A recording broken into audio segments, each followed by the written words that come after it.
Hey everyone, welcome back to Contractor Evolution, the podcast by Breakthrough Academy. Have you ever noticed to the outside world, the word sales has gotten a bit of a bad rap? People kind of think it's all about transactional relationships and all about pushing something on a customer in order to get what's best for just the sales rep or for the company. Well, today we're going to flip the script with Joe Crisara. Joe is a seasoned sales expert, best known for creating what's called the Pure Motive Service System that helps service businesses ethically boost revenue and closing ratios while ultimately doing what's best for their customer. In today's episode, Joe walks us through the 5 key principles that anyone in sales can adopt today, creating a win-win strategy for both the customer, the sales rep, and the company. So without further ado, let's dive in with Joe. You're watching Contractor Evolution, the podcast by Breakthrough Academy, where we systemize contracting businesses for growth. Keep watching to learn how the world's top contractors scale their companies, build killer teams, and make more while working less. Joe, welcome to the show. Thank you so much for spending your time with us. How you doing? I'm doing great. Thanks for inviting me here. I really appreciate the effort that you make to put on such a great show, and you got your loyal tribe of people. I'm really happy to be part of it so I can help serve those people. Sounds great. We're stoked to have you, my friend. We got a lot of things to talk about, all things sales. I want to start, though, obviously, with what everybody we should start with a little bit is just your story. You have become, I think, a pretty massive figure in the sales space, especially in the contracting space for sales. How did you get here? How did this happen? Well, I think the foundation is a foundation of lessons learned, which I guess a lot of people would call that failure. You know, so I'm unique. I've been doing service contracting business for plumbing, heating and air, and electrical, and just a bunch of different trades.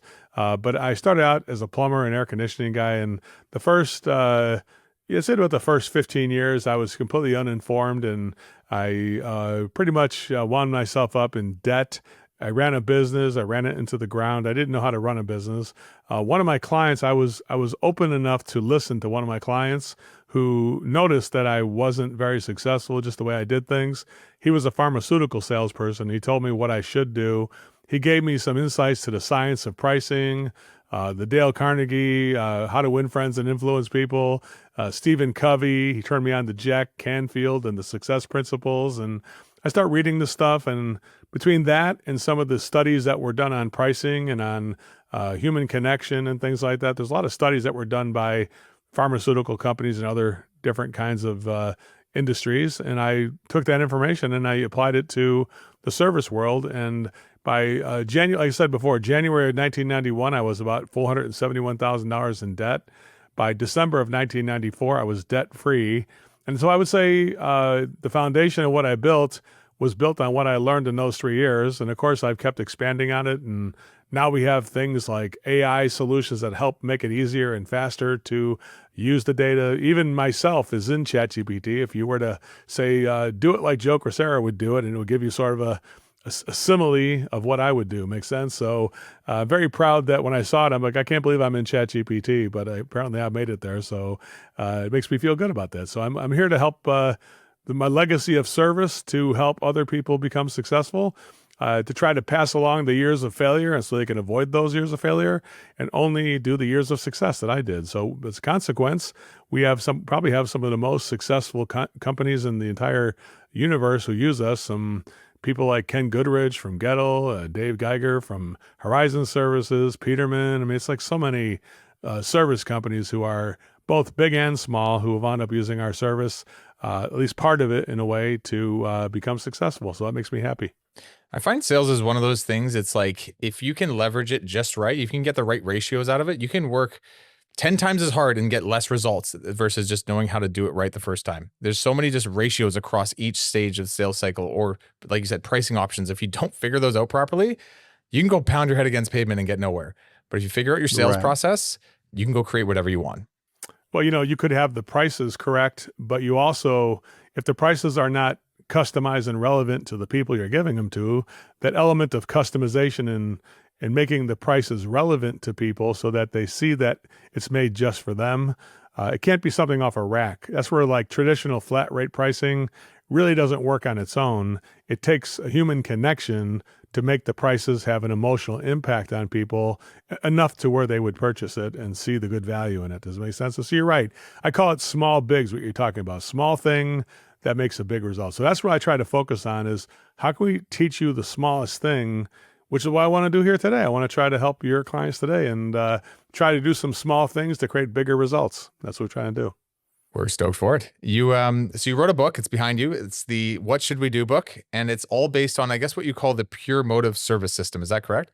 That's correct. Yeah. Mm-hmm. What does that mean? Just give us a definition of what is this book all about? What does that actual term mean? Well, honestly, I'm not one of the best salespeople, although I do sell a lot of stuff myself. Like I just sold for our coaching, I just sold a $250,000 package yesterday.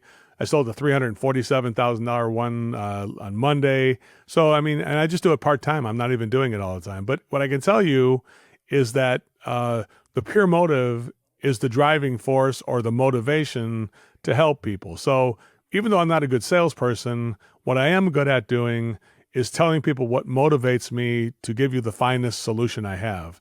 Now, I would say money's not my master. That's the opposite of pure motives. So if you're focusing on the money part, like how much money I need to make, or how much can I get from this person, then your motivation is wrong. Does that make sense? Like there's a truth of a thing called verbal packaging. Verbal packaging is intended to clarify so people understand what they get better. If you're using verbal packaging to obfuscate or manipulate or hide the thing from people, then it's not good. It's manipulation. It's negative, right? So I really believe that the things I teach, it's like the principles of the universe. Sun and electricity brings energy, and energy is not good or bad. But energy, like electricity, could be used to electrocute people and sentence them to death and execute people. Electricity can also be used for a human heart and lung machine because the motivation is to save somebody's life, not to end their life, right? So human beings take the principles of nature that are all around us, I call higher power that we have, and we either channel the higher power to work for the good of other people that we know in our life, clients, family, friends, coworkers. And our motivation is to give the best service to everyone at our church, at our business, for our clients. And that's our motivation, is to say, I'm here to provide the best quality, reliability, safety, and health, the best customer service to do things before you ask me, customized relevant solutions to make sure they're relevant to each member of the family, to make sure that I'm honest with people, even if it's not popular. I'm not here to win a popularity contest. I'm just here to give you the best service. Now, with that being said, that's the motivation. So if people do argue with me, like, I can't believe you charge so much money. And I'd say, well, I'm just doing it for your team. And so you can take a break from training and let me do the training. That's why I do this for you. It's a service to you and your family. I want you to take care of your family, and I'll take care of your company's training. That's why I do this for you. So what should we do? So my motivation isn't to, like, you're not going to throw me off track with the money part, because I'm not in it for the money. I'm in it for doing pure motive service, which means making your life better. That's the ironic part, is that people who complain about it, the price, I just got to correct them. I say, you know what? The reason I'm doing this is for your family, not for me. It's easier not to do the job. The harder part is to get the work done. Does that make sense? Yeah, and I find in sales in general, when you start to approach it from a transactional level, I've got to hit this bonus by the end of the quarter. I've got to make my commissions on this. If that's what's going on in your brain, people see that. They read that. They smell that from a mile away. And not only are you going to probably do worse, but you're also going to hurt all those relationships you've just built. Well, you've ever seen it in Major League Baseball, where as soon as the guy gets a big contract, his performance drops because he's affected by all the money he's making. Now he's got to think about, so he's probably now instead of doing what he normally does, he's up to bat thinking, I got to prove myself to all the fans and prove that I'm worth $40 million a year or whatever. And so the players who are focused on the money part, even after they receive the money, are doomed to poor performance, because the thing that got them to the point where they were worth $40 million wasn't money. It was they loved baseball, they loved basketball, they loved the game, and they loved playing the game at its highest level. Like, you could tell Steph Curry, a guy like that, doesn't think about the money when he's playing basketball. He just thinks about how can I get the ball into how can I get, he's not even thinking about getting the ball in the net. He just assumes that's going to happen. His goal is to get the ball in the net so the net doesn't even move when the ball goes through it. That's what he's thinking. How can I get the ball to go through the net so the net doesn't even move? That's what I'm trying to do. He's having fun. Makes sense? He's having fun. By doing it that way, he scores a lot of points, and that's what makes him money. So the money is not the reason you are here. The money is a reward for the service you bring, whatever you're doing. Make sense? So when you get off focus away from the service, then you are a bad salesperson who only thinks about money, and then you're not. It's going to take you away from the exact activity that's needed to be effective. Does that make sense, sir? It does. And so I'm sure there's people listening right now that are like, I get it, but if I don't make my bonuses, I'm not going to make rent. And so there's a fear in them. And that fear ends up taking them over. How do you get through that to people? Or how do you get through that with people? I would say fear is not real. Fear is usually based on something in the past or the future. So if you took 90 seconds to process that, here's what I do when I feel that. I always say, is what I'm feeling right now, like we may not make payroll this week. Like it's Wednesday or it's something like that, and payroll's coming up. We don't have enough money in the bank for payroll. And so I start thinking, is payroll due yet? I'm like, no, it's not due till Friday. So it's not real. The fear is not real because it hasn't happened. Now, if I'm going to be afraid, it should be on Saturday. Does that make sense? So if you really think about it and process it, you say, what is bringing this fear to me? Well, it's the fact that we've lost 3 jobs in a row last week. Now it's like, okay, now the past, which is not real, it's already over with. We can't change the past. And you can't really worry about the future because the future is not guaranteed to anybody. The only thing you can control is right now, what happens now, right? So I would urge everybody that try not to focus on the things that are an illusion or a mirage. The past is an illusion because it's over with and you can't change it. The future is a mirage that is not guaranteed to anybody, good or bad. It's you doing right now what you do that changes the future to what it needs to be. It makes sense, sir? It does. And I think about all the things I've worried about in my life, all the way back to when I was 10 years old, worried about, making friends, to high school, to having a girlfriend, to being in my first business, to, like you just said, making payroll for my team, to today where we're trying to hit benchmarks and KPIs and keep our brand alive in the marketplace. And I'm like, I don't think any of those things actually mattered or did better or worse because of me worrying about them. I think the result happened the way they were meant to happen. And I just needed to enjoy the ride a little more. Is that kind of what you mean? Yeah, I think you're right about that. I think that's it. It's like the effort we make right now. So worrying and stress and fear are usually stop us from doing action. And here's what I always say. I say the universe rewards people who take action. So if you continue to serve people when you're stressful or things like that, you're stressed out, you're most likely going to eliminate the stress, because I've never seen anybody who's actually working on something actually be stressed about it because they're working on it. Does that make sense? When you stop working on it, then worry replaces the activity and fear replaces the activity. Where if you're doing the activity, that would take up enough brain power to consume your thoughts 100%. And I've never seen anybody who's working hard at something who's worried about something when you're working out or when you're running or when you're doing some work or you're doing some writing for your brand or something like that. You're focused on the activity. You're not focused on worrying. So you can replace worry, fear, and things like that with activity to do something. Get out and take a walk to get started. Play some music to get yourself in the right. Do something and take action to do something. And guess what? By the time you get back from that walk, you might have some new ideas to get yourself in a productive mindset. That's what I say. Okay. Make sense?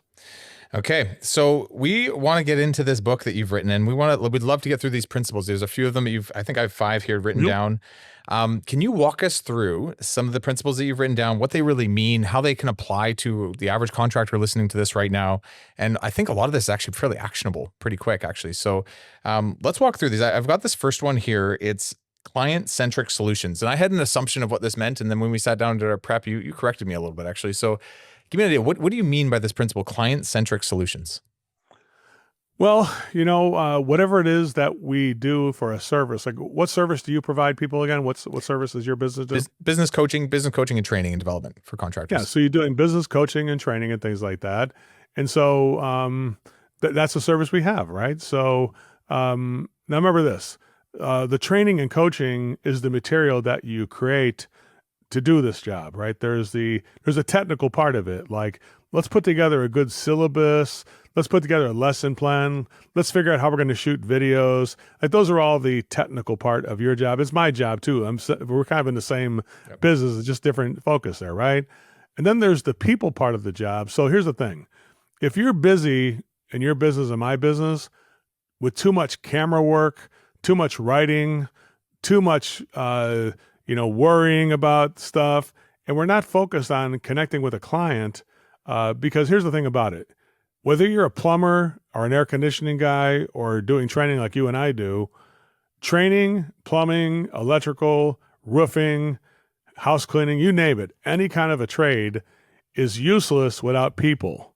So if people don't use the trade, people are more important than the thing we actually do. So I would rather have a lesson plan by you that would be a little bit less material, but a little bit more caring and connection with me personally to get to know me more. So if you were training me, I would really be impressed if you asked me more about, Joe, how big of a family you have. So Joe, let's go over how this is going to help you provide for your family, especially with your wife running the business and stuff like that. So if you knew that stuff, you could then be more client focused. Because if I'm going to try to say, let's say I'm going to put a water heater in as a plumber, I wouldn't say, here's a 40-gallon water heater. I would say, here is a hot water system. I did this for your wife, Julie, so she could let the stress of her day flow down the drains when she takes a shower. I want her to not worry today when she has the hot water, takes a shower. That's why I did. So the hot water is not the product. Taking a shower and letting the stress of your day roll down the drain, that's the product. It's client focused in a way. Does that make sense, sir? It does. And you're approaching it from a very who's Julie? Like, Julie, who are you? Why did you call us today? And what happened? What are you guys doing after we're done with this? Like, you're being like, these are real people. Then they gave us a call. You know what? I always think about this funny thought when I walk through the airport is everybody passing by me has had an entire life of good and bad and stress and the worst day of their life and the best day of their life. And they've got amazing stories. And I just pass by them in the airport and I'll never see them again.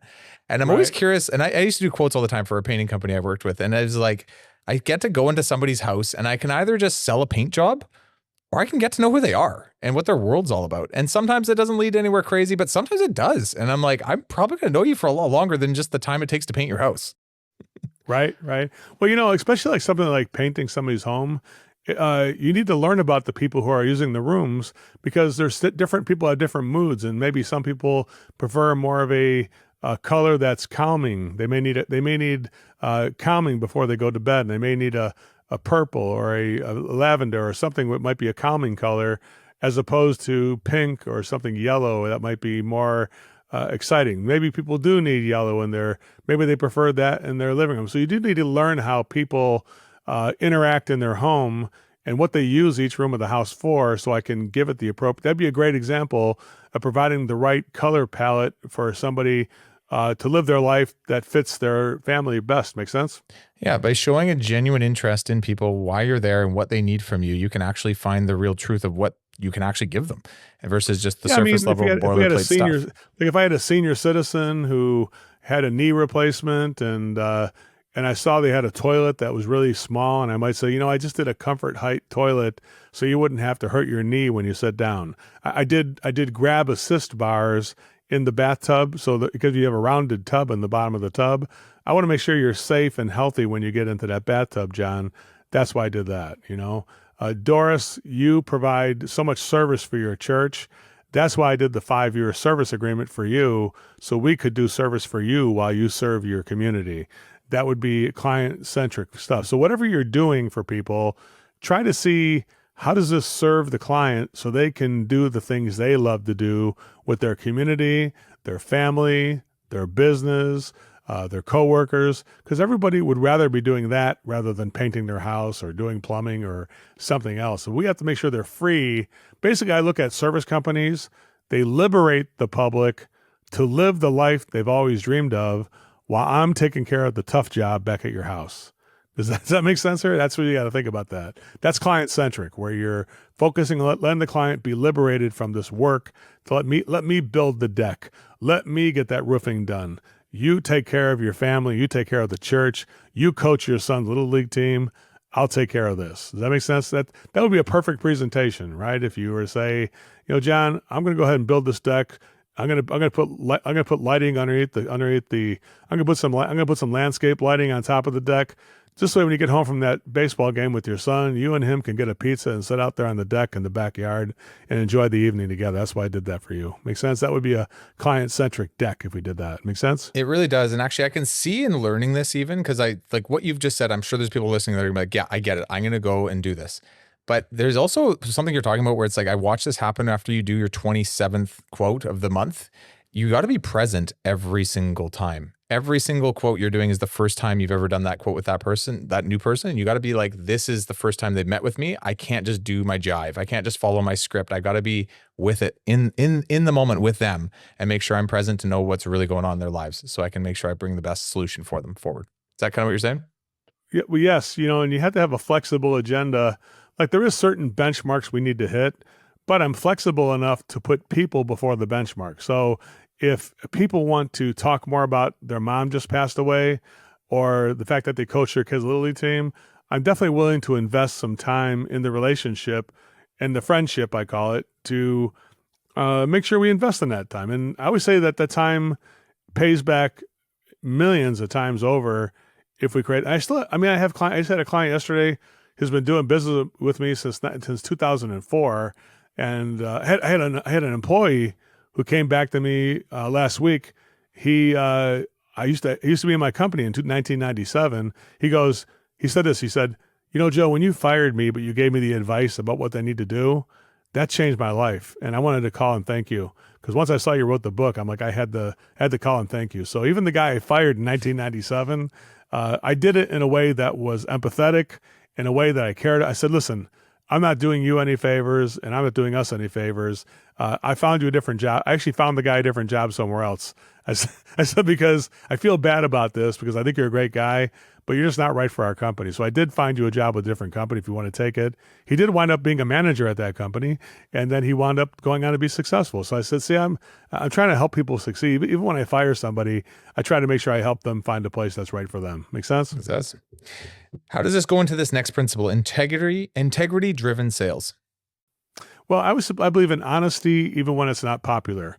Honesty sounds easy to do, but of all the different value systems we have, the quality, reliability, safety and health, customer service, customized relevant solutions, honesty, even when it's not popular, is probably the hardest thing to do because clients are constantly telling us to do things wrong. Like, yeah, well, why don't you come here and take a look at my company and then just email me a bid and I'll give you a call back later. And that's not what I'm going to do. So I'm going to be honest with people. I'm going to say, well, Joe, actually, I can do better than that. Dan, here's what I can do instead. I'm going to go ahead and talk to you and your company. I'm going to listen to your employees and ask what they want. And then I'm going to come back to you and I'm going to present the solutions I have. And then I'm going to help you find the one that's right for you and your team. That's how we do it. And if a guy goes, can you email it to me? Yeah, I can email it. As soon as you select one, we can email it. So I'm not disagreeing with people, but I'm gently guiding them down the path that I want them to go. And I disagree with their path of just email me a price and don't talk about don't even learn about my company. Because if I don't learn about the company and learn about them, how am I supposed to find a solution that's right for them? Make sense?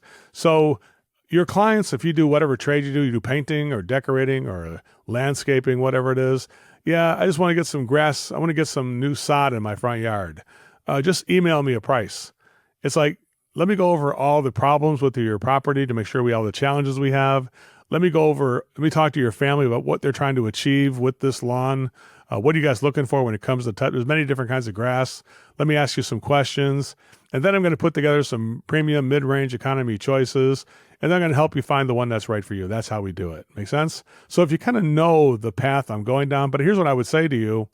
Most service providers are not quite certain about that path. They don't know exactly where they're trying to take people. They're kind of like a stick in the ocean. They're kind of floating around out there. Does it make sense? Yeah, and I think of that principle. I think about like be the professional. Like you're there, you have more experience than the customer in this. You need to lead the way, and you need to make sure you have the competence and ability to lead the way. So, like what you just said, they don't have a path. You should probably figure that out first. But once you have that path, don't be afraid to lead the way. Even if the customer is kind of fairly like, let me do it my way. It's like they don't know what they're about to get themselves into. And I see this all the time in production because the salesperson will capitulate. They'll do what the customer asks and they'll just kind of say, okay, like that's what you're asking for. And then they'll go in production and production's going to be a mess because the customer's like, this is not at all what I wanted. It's like what you asked for, but we just didn't really argue with you. So we let you get what you want. And now everything's a mess. Well, people ask me sometimes, like, can you train my guys for free? And then I'll see if I like it, and then I'll pay for it. And then I say, well, here's what I can do instead. I can give you a free book and a free Audible, and then you can listen to it and train yourself. And if you like it, then we can show you the investment to pay for the training. That's how we do it instead. So I disagree with doing the service for free, but I didn't say I disagreed, right? I'm honest with people. Here's what we're going to do instead. Read the book, listen to the audio, and then I'll give you the prices and see if you want to do that. So what should we do? Kind of a thing. Does that make sense there? Yeah, so basically, it's the art of managing conflict, I call it, which is you don't have to agree with everybody, but you don't have to disagree with anybody. You don't have to. I don't have to disagree. I can just move a different path and ask you to follow me down that path. Does that make sense? It does. You got this next one, customized service options. And so offering, I guess, more than one service or offering more than the service just once. Like explain this a little more because you went into this with a little bit with me. I was like, right, there's a lot of opportunity left on the table, both for the customer and you, if you just offer one thing and that's it. Well, definitely one of the things I'm most proud about in the book, and really in 2001. So what I learned in 1991 to get myself out of debt was that when I give somebody one price, there's different ways to give prices. I used to do time and material, and I was charging like $50 an hour back then. My average sale was about $75. That's what I made. Obviously, you're not going to get $471,000 out of debt by making $75 a call. That's not going to work, right? So Dave said, "Why don't you do this, Joe? Do premium, mid-range, and economy options." So here's the different pricing structures. Number one is just time and material. Number two is flat rate pricing, where I just come up with a price and give it to you. The problem with flat rate pricing, to just give a price without explaining the benefit of the price, your conversion rate would be lower than time and material. So time and material is higher because we do the work and then we settle up at the end. Even though people bitch about it, they do wind up paying some of the money, right? That's 100% conversion. Flat rate pricing, you give them the price, and if they disagree, you're not going to get a no or yes. It's like flip the coin. Then if you do good, better, best, the conversion rate goes up to about 38%. It's not 20% anymore. Now it's 38%. And 40% of the people upgrade if you show the cheapest option first, and then the mid-range, and then the premium last. 40% will upgrade, where nobody was upgrading with a standard single price. Then if you tried to go good, better, best and tried to match it against premium, mid-range, economy, basically take the same price, but show the premium option first, and then the mid-range, and then the economy, then 80% would upgrade, right? Because it's called the anchor effect. What happens is the first price that is said is the one that the consumer perceives as the recommended solution in a way. Does that make sense here? Mm-hmm. Like I didn't say I recommend it, but because I said it first, I said, here's my best service first. So you're going to tell your best service first and bundle all the solutions you do together. And then you end with the most economy thing you could do. And then like you could do a thing where it's like, yeah, the premium service where I give you premium every week. We have a conversation with me. We put you in our training classes as well. We have our coaches and me, and we give you the videos and everything. The bottom option, we just give you a pamphlet, whatever. We give you the video, give you a couple of videos, right? And so same with me. I do the same thing here. I got the book is almost free. It's like $25. The audio you can get for free by going into Service IP. You don't get even pay for that, right? But we have other things that go way higher. We have, if I go on site to your location, it's going to be over $200,000. If I do 4 times a year, it's going to be over $200,000 for me to do that, right? And some people think it's worth it because they see how it works when I do it, right? So if I start with the premium one first, now here's the biggest secret. If you did 2 premium, 2 mid-range, and 2 economy options, then 89% upgrade to the premium or mid-range options, because here's the reason why. Everybody knows within 2.7 seconds how I normally do something like this. So if I'm going to hire training, I'm already frustrated and I haven't found anybody successful, and I run into you, and you sound like, I've heard my friends told me about how good you are. I've heard it myself how good you are. I got a loyal tribe that follows you. All the other people talk about how great you are. I'm already sold. You don't have to sell me. I sold myself, right? And then it's like, well, which one am I going to do? When I said, well, what are you going to do? Well, yeah, what should we do? Well, obviously, I want to do the premium one, but I can't afford it. Can we do the second one right now and then do the premium next year? Sure, Joe, if I said I could do that, what would happen? But if you didn't show the premium one, they would never go for it, or they wouldn't say, let's do it next year. Make sense? So how do you get people to buy more stuff without pushing it toward them or suggesting they buy it? And if you ask me, go ahead and ask me, say, Joe, which one do you recommend? You got the premium, mid-range, and economy. Ask me which one I recommend. Go ahead and ask me that. Yeah, Joe. Ultimately, I'm looking at that. Are we talking about? Let's talk about HVAC services. Is that cool? Cool. That's so cool. I just got one done actually. So I've got a brand new HVAC system put in, and I'm looking at this premium one. I want it. Which one do you recommend me? Well, it would be a conflict of interest for me to recommend one. I can tell you the top option has more personalized comfort for each member of your family.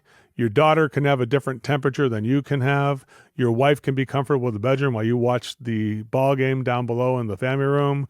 Everybody can get personal level of comfort and control, and it's more permanent because it's overbuilt, and it has a 12-year warranty that I come out every year and do the service for you. So the top one's more permanent, has more control, and it has more service. The bottom one has no service and only this. It's like the same one you had before. It's not an upgrade. It's the same thing you had before. It's just newer. So you want to get the one that's newer or the one that's better at the top or the ones in the middle. You can do both of those. So what should we do? That's where the words "what should we do" come into place, because I'm not here to recommend it to you. I'm here to say, this is premium. This is better. This is more permanent. This is safer and healthier. This got more service. This one has less service, less safety and health. It's still just the economy one. So it's a conflict of interest for me to tell you what to do. My job is to provide the solutions, and your job is to pick one. That's how I always tell people. Make sense? But you're saying, yeah, and it's bare as bones. Like, people are listening to a podcast right now. So if they're going to take something away, I'm like, they're going to take away the fact that offer 3 options. And you called it premium, mid-range, and economy. Those are the names you want to call it versus good, better, best. Start with the premium one first, because the premium would be the anchor. That'd be the best one. Yep. Then the mid-range, and then the economy. Whatever the client's asking you for, let's say they're asking you for just the furnace, then the bottom one's just the furnace. The top one, though, is furnace, AC, replace the ductwork, air quality system, personal comfort control in every room of the house, a Wi-Fi connected cell phone thermostat where you can sit on the couch and change the temperature. That's I even do the service for 12 years. It has the filters, pads, and everything for 12 years, right? The bottom option, we don't have any service. You just get the furnace put in. That's all you're going to get. Okay. That makes tons of sense. And I know there's people who have heard this principle before. I know I have, but not everybody implements it. And so what you're saying is 87% will go with the mid-range option? If you did 2 premium, 2 mid-range, and 2 economy options, 89% would upgrade to the premium or mid-range. This is missed opportunity. Basically what would happen is 15% would buy the 2 premium, 74% would buy the 2 middle, and only 11% would buy the bottom 2. So if you did that, you'd have 89% upgrading to the premium or mid-range, which I'm pretty sure everybody would love if people did that. Makes sense? So the average sale for HVAC would be around $32,000 if you did what I'm talking about. And this is not you saying you have to go do this. This is you providing options and letting the customer pick. I wouldn't even, I know I'm going to do it. Like, if you want to work for Service MVP or be one of my companies that I do business with, you will be doing this, right? If you're going to be with me, you're going to do this. As part of Service MVP Nation, that's what you're going to do. Now, you have to release your need to be accepted as to which one people choose. It's not your job. It's like put it this way.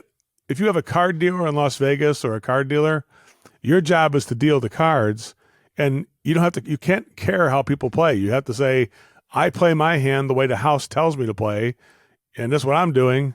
Your job is to pick the card you want. Make sense? You want to ante up, or do you want to play this hand? You don't got to play this round. You can choose not to play. Make sense? You can choose to play. You can take a card. You can keep the cards you got. So we're dealing blackjack. The blackjack dealer is not here to win. He's here to deal the cards. Let the client be the star. Now, we happen to know that the house is going to win more than the player.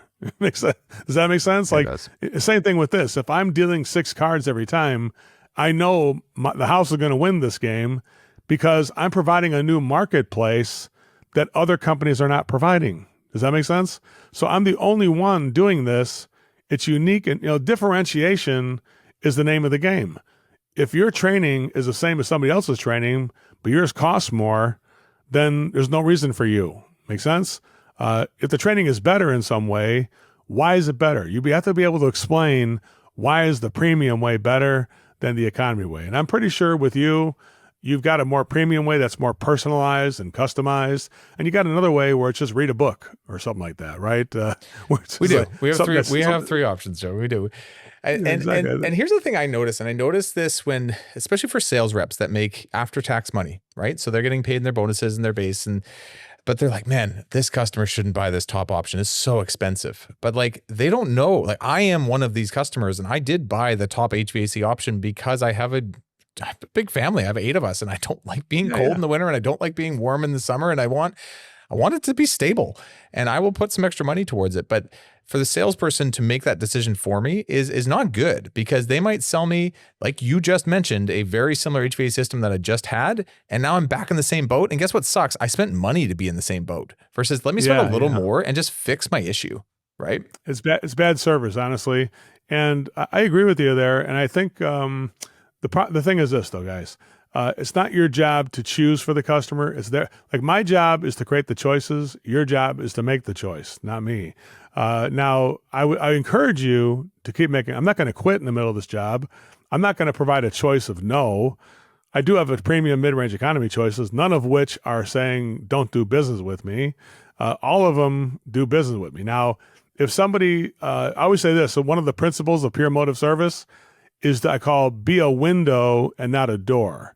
So a window shows people possibilities without regard for the price, but they also show possibilities to help you afford to pay for it by using financing or bridge loans.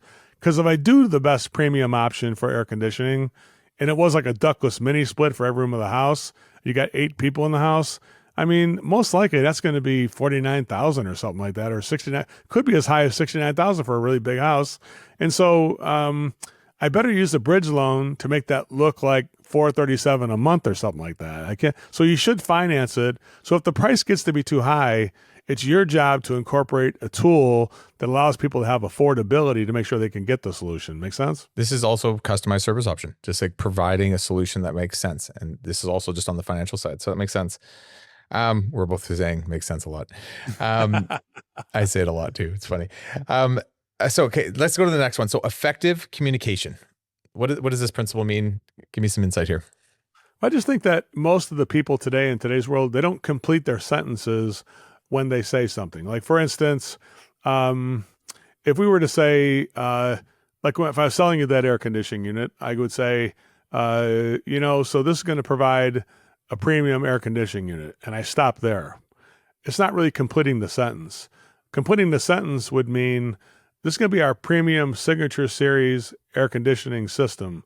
I did this one because it's 24 times quieter. This way you get a good night's sleep at night. You can go to work fresh next day. This gives us modulating control, so throughout the year, it's more stable temperature, so you and your family can be comfortable. While you have those 8 people in the house, everybody can experience their own, personal comfort in each room of the house. We're also going to do air quality because I want to make sure that your family is taken care of and they feel safe and healthy, and your children can go to school fresh and healthy every day. That's why I did that air quality system. So I did the 12-year service membership because I think you and your wife do so much for your kids. Let me do something for you. When's the last time somebody did something for you? Never. That's why I did this for you, to make sure I can do the service for you. So everything has to be explained, and that's completing the sentence in a way. You're telling them everything we're doing, not just the air conditioning unit, because the air conditioning unit itself has hardly any value. The service I provide and what your family gets is where the value's at. When you hear those things I'm saying, those are the things that make me want the air conditioning system.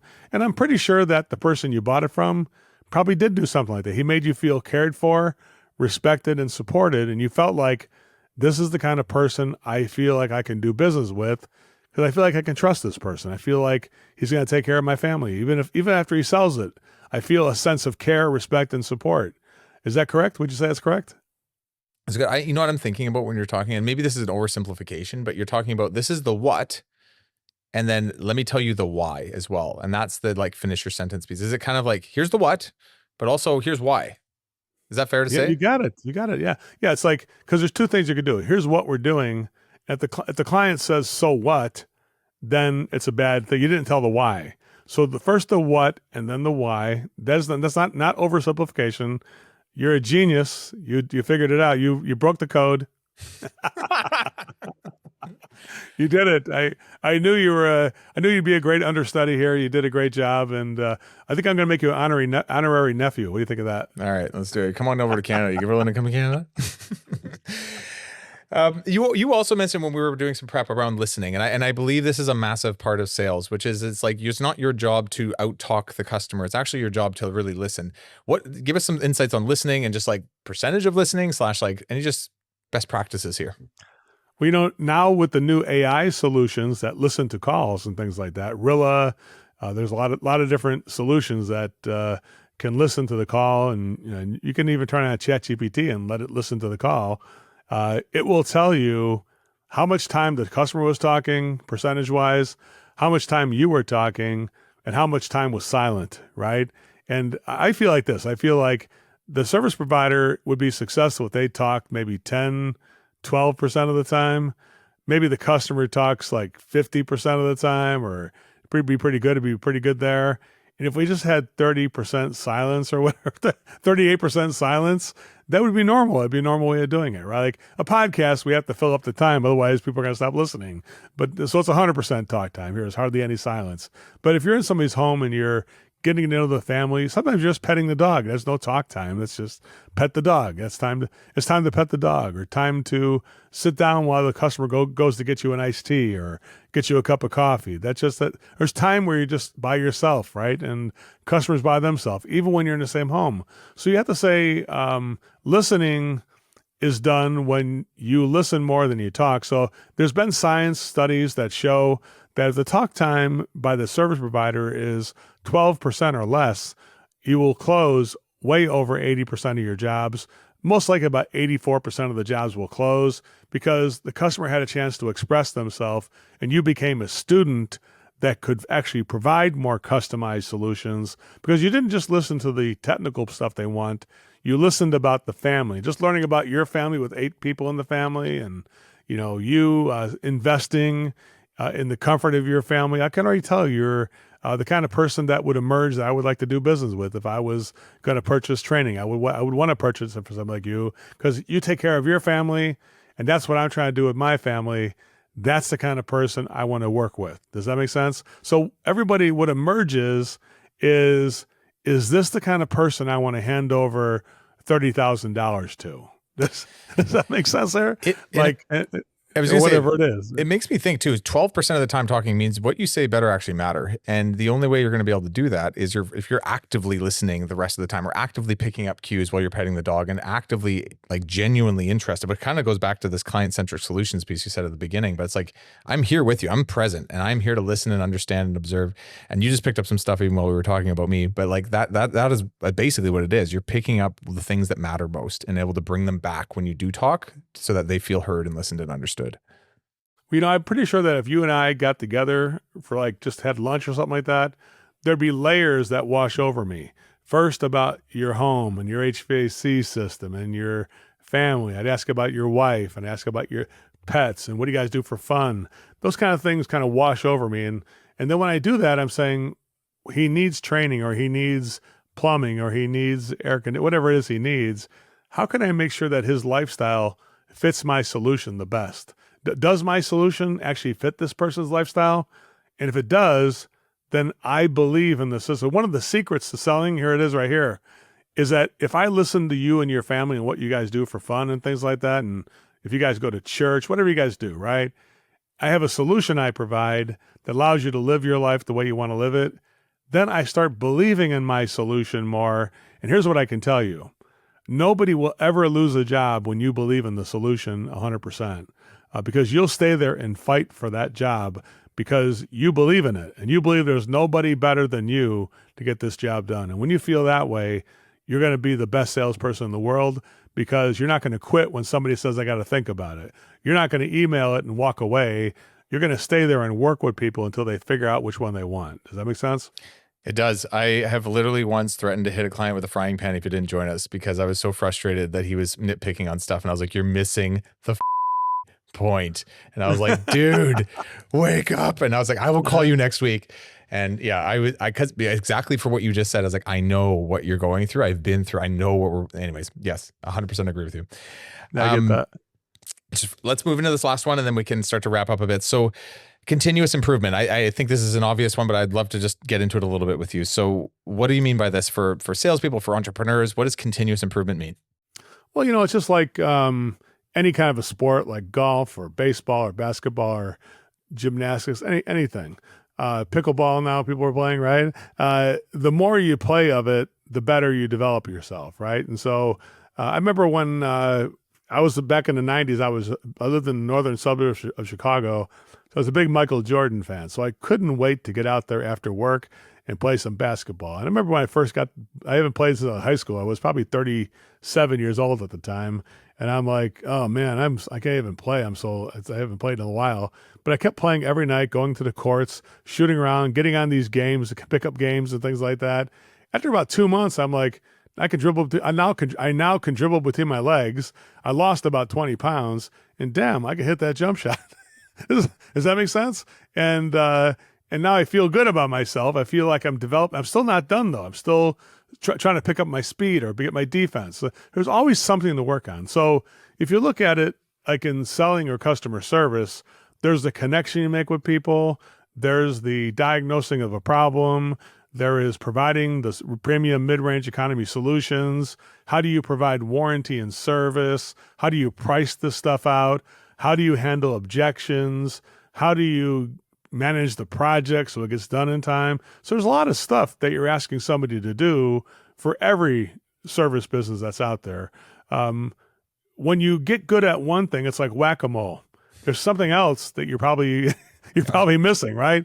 So I think you have to be honest with yourself and be self-aware and keep working on the things that you're weak at while you emphasize the strengths you got by repeating those actions over and over. So I would put this one. I'll end with this thing, and it's a good lesson. You could put this as your a short film if you want to, or the reels if you want to use this one.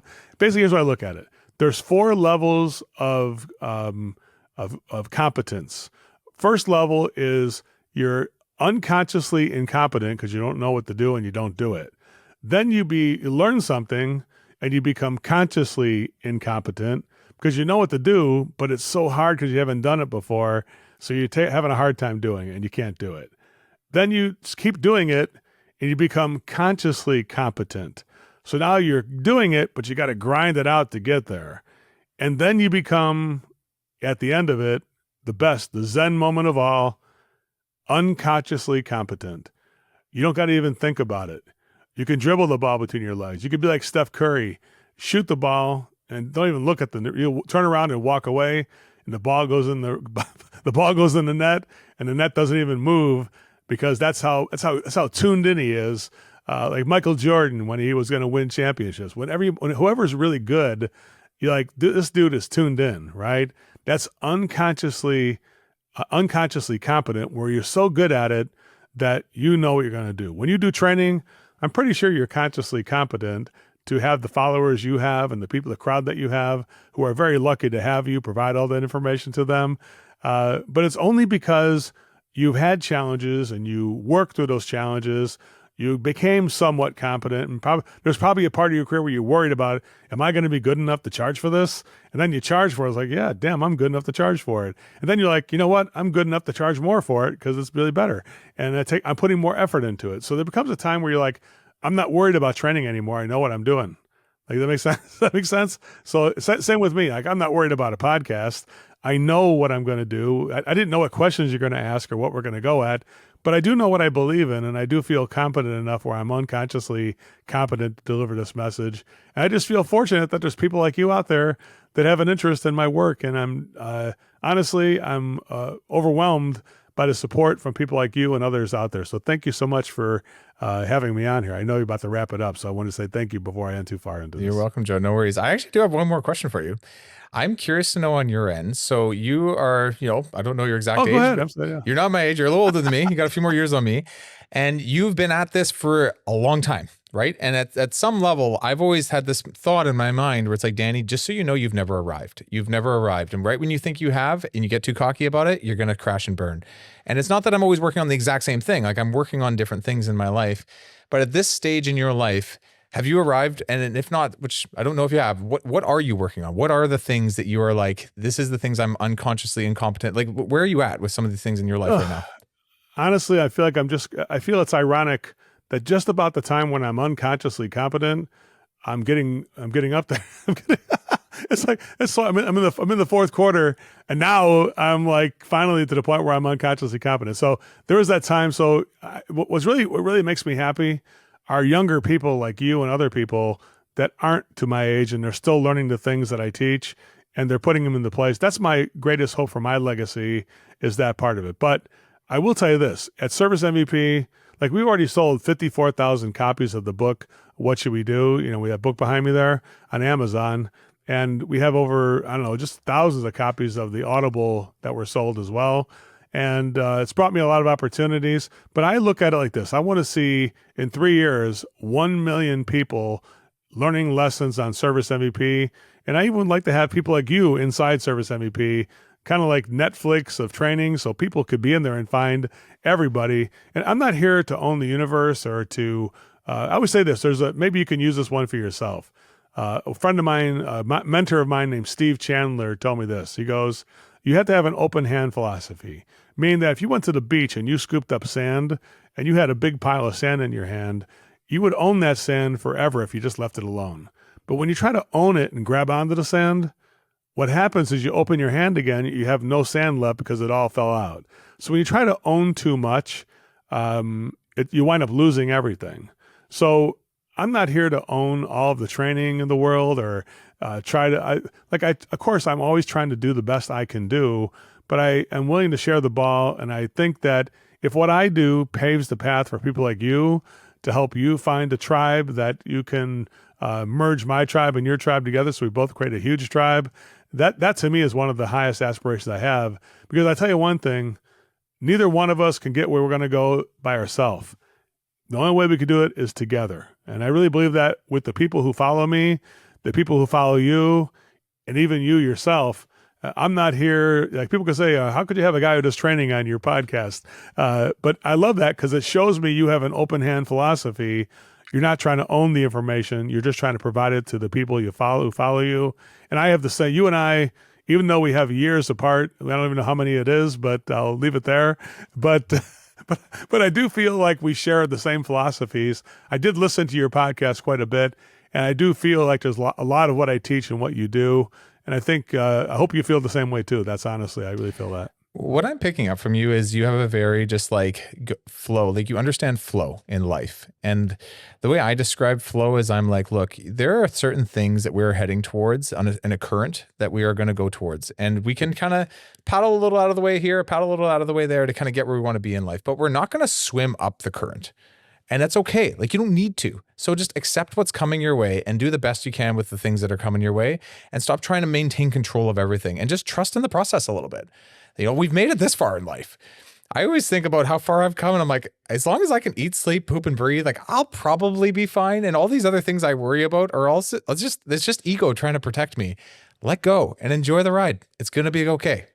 One of my favorite things, it was a point where I was religious when I was younger, and then I got away from it, but then I got back into it again a little bit now. And I would say the serenity prayer is one of my favorite things. God, give me the serenity to accept the things I cannot change, the courage to change the things I can, and the wisdom to know the difference. And I firmly believe, I probably say that to myself 10 times a day. Does that make sense? Because that's why I am so go with the flow. But I do want to say one thing, the serenity to accept the things we cannot change. I would also say, don't easily accept the things we cannot change. Let's see if we can change it first, and then accept it if you can't change it. Does that make sense here? So make the effort to change it, and don't just fall with the flow about things you think you can't change. Try to change it and then accept it if you can't change it. Does that make sense? What you're talking about is the overdoing of that concept where people just say, oh, well, it just came my way. Nothing I can do about it. This is why I'm always like, look, there's a current. We're going to go down it. But I'll paddle out of the way a little left, a little right, because I'm not just going to accept the big stick coming my way and that's going to pop my tube. Like, we're going to get out of the way, but I'm not going to go against the current where it's like, this is completely ridiculousness. So that's it. Yeah. Cool. Great. Joe, this was great. I had a lot of fun with you. Anything else you want to say? How do we find you if people want to connect with you? Well, if you want to, everybody can get a free copy of the audiobook for What Should We Do if you'd like that. That's normally a value of $25.97 for free. You just go to you go to book.servicemvp.com, book.servicemvp.com. There you can register to get the book, and you'll be able to get into the Service MVP app, and you'll be able to listen to the audiobook at no cost as a gift from you and me together to anybody who's listening to this thing. I truly hope that you do listen to it and you do find value from it. And I wish everybody all the best. And I'm just here to serve you. So if I could do anything to serve you or your company, let me know, and I'll be happy to do that. Awesome, Joe. Thank you for your time. We'll put a link in the description for you as well. That'll be fine. That'll help everyone out a little bit. Okay. I appreciate you so much. Like I said before, thank you so much for the effort you put in to do this fine podcast you guys got. And I really appreciate the kind of quality, content that you're putting out there that helps people. I mean, honestly, even the stuff you do on the podcast is worth millions of dollars to people. And I really respect what you're doing there. Thank you so much. We're making waves, man. Let's have fun doing it. Okay. Thanks, Joe. Have a good night. Thank you. Appreciate you. Thanks so much for watching. If you thought today's episode was awesome, it probably means you should subscribe. You're going to get more Contractor Evolution episodes in your feed, and I'll see you next week.